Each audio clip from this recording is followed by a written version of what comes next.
எங்கள் வீட்டு குட்டி பாப்பாக்காக நான் இந்த ஹோம்மேட் செர்லாக் ரெடி பண்ணியிருக்கேன். இதுக்கு 2 கப் மக்கானா எடுத்துக்கலாம். தாமரை விதைன்னு கடைகளில் கிடைக்கும் இல்லைங்களா, அதுதான் இந்த மக்கானா. கூடவே 1 கப் கெட்டி அவல் எடுத்துக்கலாம். இது கூடவே 1 கப் ஓட்ஸு.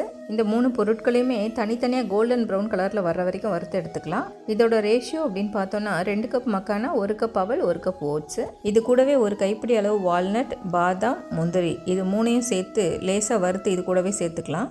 இந்த எல்லா பொருட்களையும் நல்லா ஆற வச்சுட்டு ஒரு மிக்ஸி ஜாரில் போட்டு நல்லா நைஸாக பொடிச்சு எடுத்துக்கணும்.